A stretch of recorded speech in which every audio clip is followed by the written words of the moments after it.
Hi guys, it's me Christy and I'm here with my 2017 wrap-up, book 71 to 75, I think. Yeah.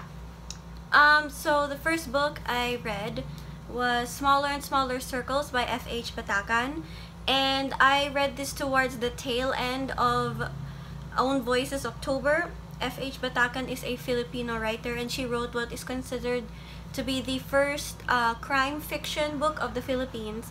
This is about two priests who work together with our criminal justice system in order to track down a mass murderer who leaves the bodies of young boys faceless in the dump.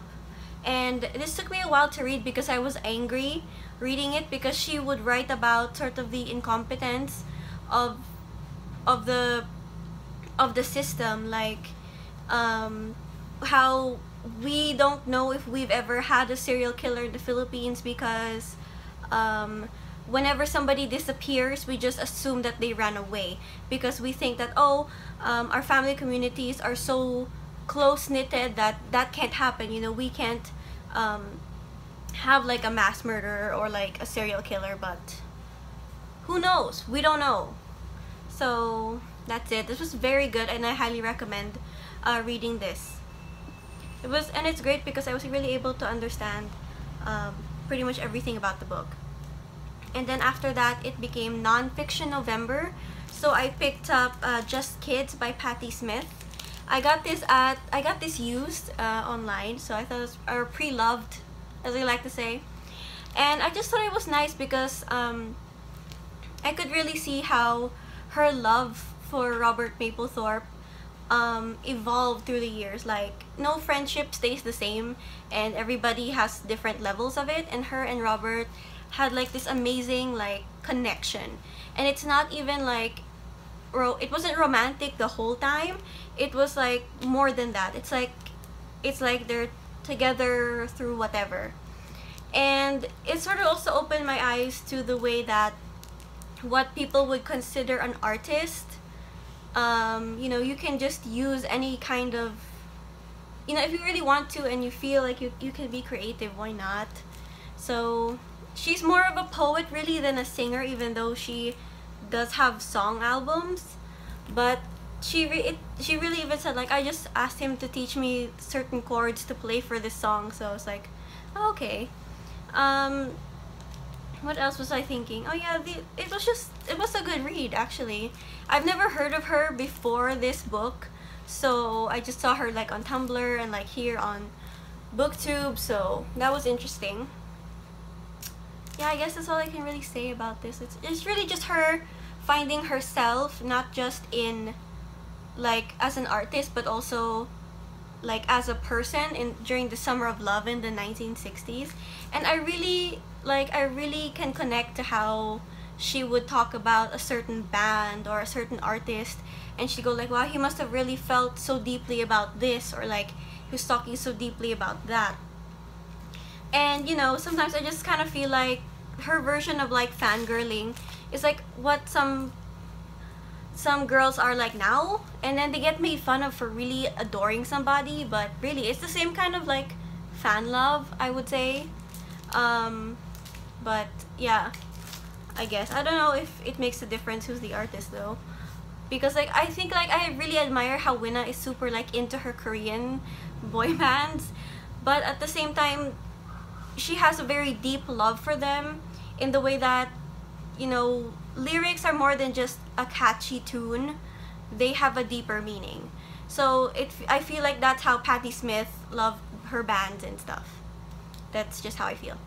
After that I read M Train by Patti Smith, which was her later memoir. She said she's gonna have another one coming out about her husband Fred Sonic Smith, who she ended up marrying.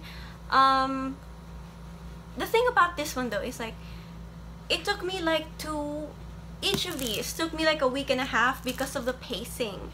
It was very slow, and although I did like that, it's just so calm, you know, when she writes. So I kind of feel like I maybe shouldn't have tried to read this as fast as I did. but it was good.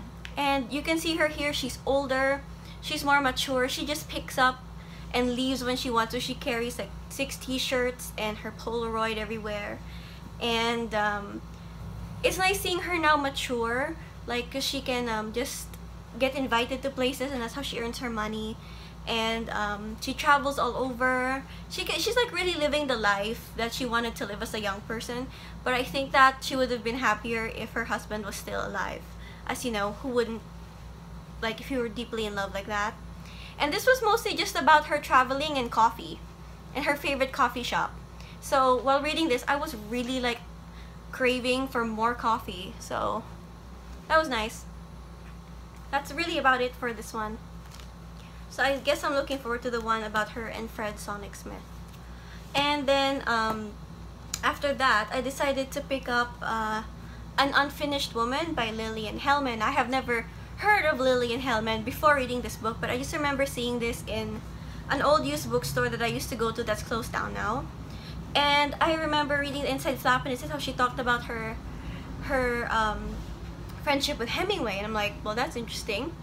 And then little did I know that when I kept reading it, it turns out she had like a rivalry with Mary McCarthy.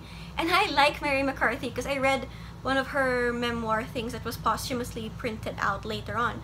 So I was like, wow. And then the thing is, I ended up liking her way more than like Patti Smith, no offense to anybody. But this woman actually kind of reminds me of my grandmothers, my great-grandmother and my grandma. Because she says things to the point, and she's very witty, and she doesn't she's not like mean, but she's just like to the point. And then there was a quote here going like what we have, but if we don't have it, we'll say it, but if we have it, we'll give it. That is Spanish. And then I was just like, oh yeah, it's like my grandma. So Lillian Hellman was known as a activist and a maybe communist, because she was really she went to Russia a lot. And she was the life partner of Dashiell Hammett. And I kind of want to read some Hammett now because of her, because the two of them had like this, and I like their relationship because she's like, we didn't break up, we just saw less of each other. And that's funny because they lived together sometimes, and then other times he had his own apartment and she had her own place. So I was like, that sounds pretty cool. And she just was a great woman. And I'm kind of upset that I didn't read this earlier, but I really liked the timing when I read this, which was this year. And I have so many cool quotes, like oh yeah, Hemingway. Can I just say, like, he's kind of a jerk. Like, and when Hammett like got drunk, he would like shade like Hemingway, which is really funny because there was one point when Hemingway was trying to bend a spoon with his bicep, and then he was trying to make Hammett do it, and then Hammett was just like ignoring him. And then it got to the point where Hammett was like, just go back to bullying Fitzgerald. And I was like, shade. Oh, I just like that. It's so cool. And how Hemingway was kind of annoying because like he let Lillian read like a manuscript, and she said like, it's good but it's missing some things. And then after a while Hemingway was like, I would sleep with you, but there's somebody else that I care for more. I hope you understand. And I was like, what the heck? And then when she told her friend about it, her friend was like, oh my dear, I should have told you, because you're new, I should have told you that when it comes to Hemingway, everything is the best and every new work is the greatest. So somebody else made those cuts that you found, and what you were wondering why it was missing, and they didn't tell like Hemingway. So I was like, that's interesting. So yeah, I don't know, I just really like this one. I think because it's more fast-paced and she has more of a different sort of way of thinking. And the last thing I read, because I needed like, I just didn't want to read any more memoirs because I just got like too oversaturated with it, I decided to pick up Sun Tzu's The Art of War. And it's really just lists of like stuff concerning war, like the the plane in which you make battle, how to prepare, like what kind of, where you should fight, or like how to know if an enemy is approaching and what kind of general you should be, like that. So I think that's pretty cool, and you can kind of adapt some of these things into real life, I mean into like your life, but like not everything anymore. So yeah, that's about it. Those are all the things I read for books 71 to 75. Let me know in the comments down below if you want to discuss anything. And thank you guys for watching. Thank you for sticking around, and I will see you guys next time. Bye!